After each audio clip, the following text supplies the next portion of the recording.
Hi guys, today we're going to be having a look at something completely different, not military at all. Okay, so this is what we're going to be having a look at. The zebra billy can. I'm sure you've all seen these before. As you can see there, this is the 14 centimetre. That's the diameter and roughly the length as well. Since I first seen these, I've been trying to come up with an excuse to buy one for a long time. They're really good things. Well, I've got a plan for this, but you have to wait until the end of the video to find out. And I'm going to need your help a bit as well, so stick around. But yeah, the billy can, it's a bit much really for what I'm doing today, and for overnighter camps it's just too big really. But as I say, I have got a reason why I bought this. I'm like a kid in a sweet shop. Today I've got to try my new kit. So let's get into it then. Right, so the other thing I bought then is this. It's a Gasifying wood stove. I bought it because it fits perfectly inside the billy can. It's not really the right reason to buy something, but they're very popular with other YouTubers and wild campers and bushcrafters. So thought we'd give it a go. I'm going to make my dinner on it today. So if you haven't seen these Gasifying wood stoves before, then this is what you get. You get the base. It's all stainless steel. You just got some air holes there. You can see this one is Rothco. You see a lot of these with different names on them. They're all Chinese made. This is the main part then. As you can see, it's double skinned. This is where the gasification happens. The flames all come up out of those holes there. It makes like a chimney effect.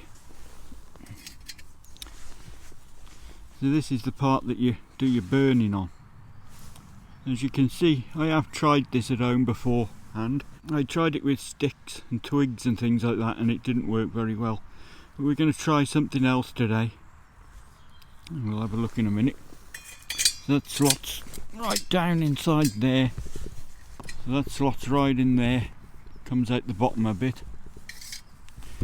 So as you can see down there, the air can come in and up through those holes, and then you get that chimney effect. The last bit then, you get this pot stand part with the hinged out. Again, if I can do it one-handed, it's quite stiff. There you go. You get the idea. So you've got this space at the front here, so you can still feed the fire while you're boiling your water or cooking your food. There you go. So with the pot stand out, the billy can will sit really nicely on there.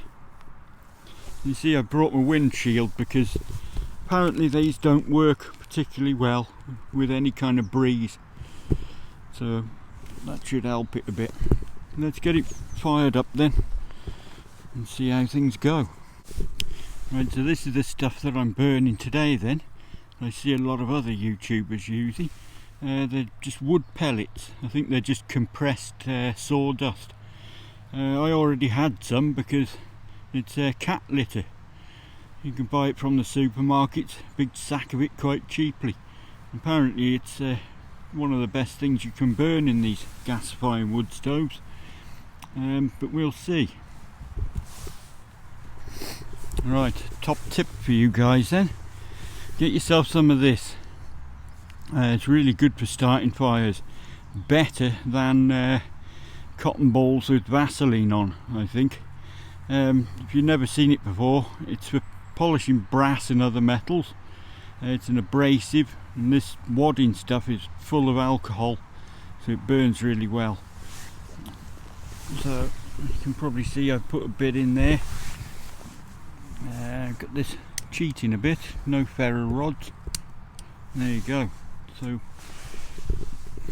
you can see there, the idea is we burn from the top down as opposed from the bottom up, as you do with a normal fire.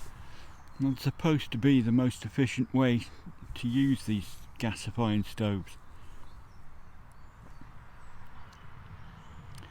When it's completely going and gasifying properly, there won't be any smoke whatsoever, or shouldn't be, hopefully. Let's get some water ready then. We've got a burn on. Just starting to get the gasification going on. See the flames dancing around there, they begin to converge in the middle right underneath the pot. The pellets do take a little bit of starting. They don't take a flame that easily. Maybe crush them up a bit, might work a bit better. But we've got some food in there. I've got a look what we found, chicken tikka, and I've got some rice as well. So we're going to have ourselves a curry. Should be nice. And the lid won't quite fit down on there, but never mind. So yeah, we've got a good gasification going on. The one thing I have noticed quite quickly, although they don't like wind blowing in at the top, you've got to maintain airflow in through those holes in the base there. So today it isn't that windy where I am. I'm quite sheltered, so I don't really need that wind blocker thing. Got a good litre of water in there. I imagine it's going to take probably 20 minutes to half an hour to boil. Quite a while, but we'll see. We've got a bit of steam going on, that's a good sign. Right, we've got full on gasification going on now. You can see how those flames are coming up like gas jets, converging. Really nice. Hardly any smoke either, pretty low profile. Most of that you can see is steam. Quite an efficient use. I've got loads more of those wood pellets here, but I suspect probably won't need any more.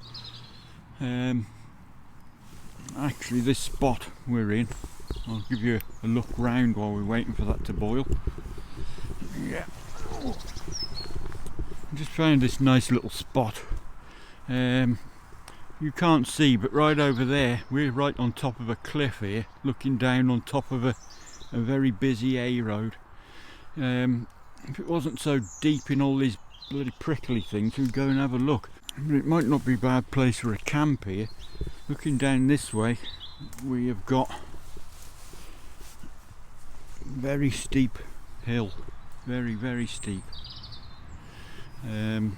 Just about to see the view. Not so different to where we camped on the last camping video overnighter I did.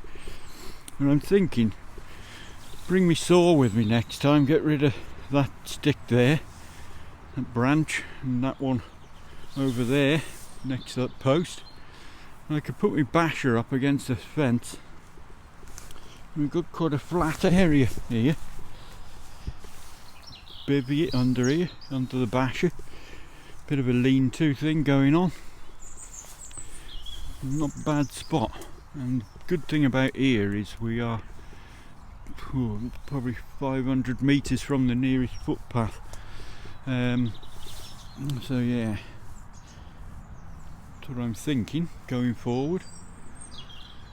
Quite a trek up here, and the traffic noise from that road, bit of a pain in the ass, but it's you know, it's got its positives to that noise. I can make more noise here without people noticing me, because they're drowned out by that traffic, aren't I? But from the point of view of a nice video out in the countryside, it's a bit of an annoyance, but actually not that bothered about it. There's some way off a boil yet, getting plenty of steam going.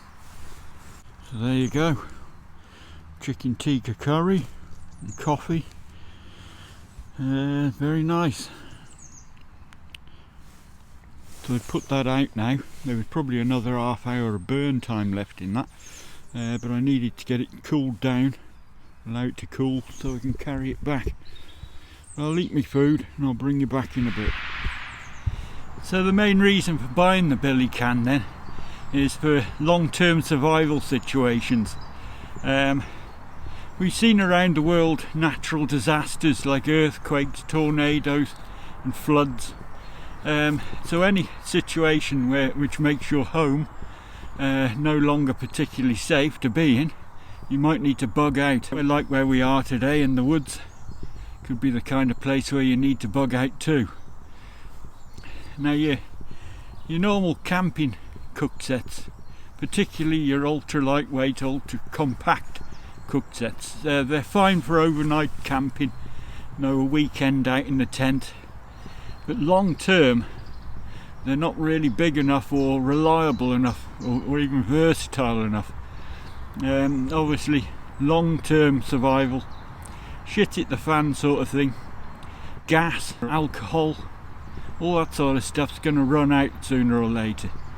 You're going to have to rely on wood. Doesn't matter what scenario you look at. For your preppers, particularly some of you, you look at some of these famous movies like Mad Max, The Road, Book of Eli, that sort of stuff. Proper post-apocalyptic stuff. You're going to need a cook set which is going to be versatile enough to be able to cook wild edibles, animals that you kill, and stuff like that. So your tiny little titanium cups, they're just not going to cut it in that sort of situation.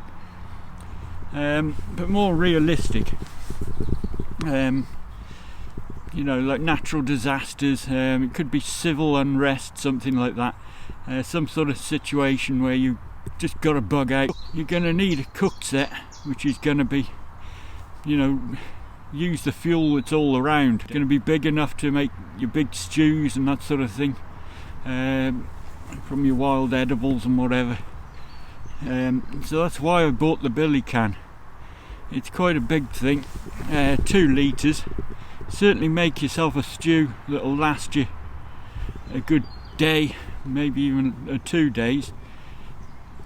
You can boil a lot of water in there, because remember, your water purification kits, your Sawyers and all that sort of thing, they do have a shelf life. At some point they will get to their whatever it is that they say they can't be used after.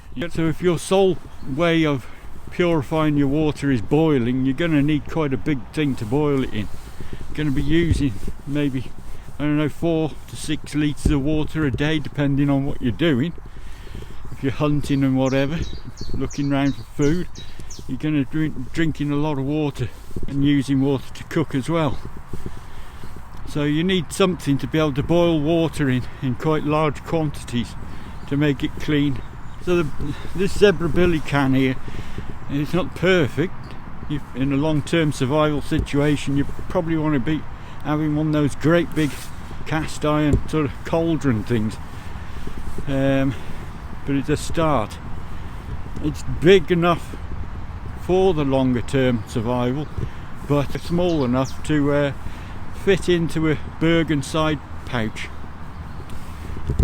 So as for the actual wood stove then, as I said, I bought it because it fitted perfectly inside of this 14cm billy can. I tried it in the garden at home, really wasn't impressed with it.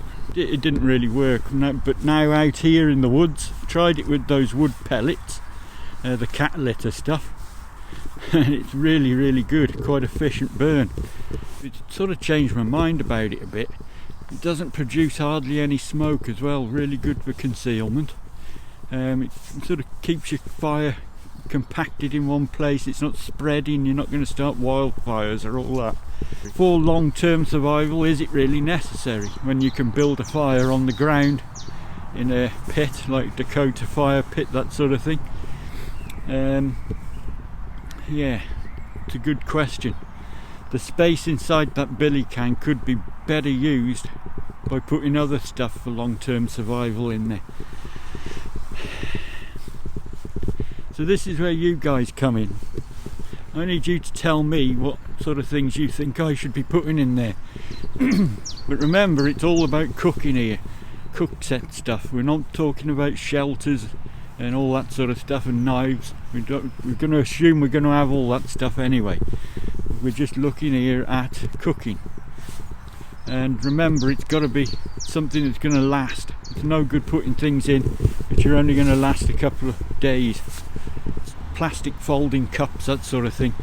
They might be alright for a few months, but at some point they're probably going to fall apart. So give it some thought. When it's all completed, I will show it you again. I've enjoyed using it today actually, so I might use it again on a camp or even a day sort of thing like I've done today. Long-term survival, as I say, that is the plan for it. Even if I never use it for that purpose, I think it's a good idea to have stuff prepared. Be prepared, that's what a prepper does, and that's what I do. Be prepared for things that might come along. You can be one of these people who say that things, it's never going to happen, all this. I remember just over a year ago on the news, they were interviewing people in Ukraine, and they were saying, no, the Russians will never invade, all this shit. And they did. And I bet them people who were denying it would ever happen wish they bloody got themselves out and away from their safety. I think it's a good idea to have things planned, just prepared just in case. I hope you enjoyed this video, guys. Just a short one, I know, a bit different from the military stuff, but we'll be back on the military kit reviews and that sort of thing at a later date. So I'll see you again soon.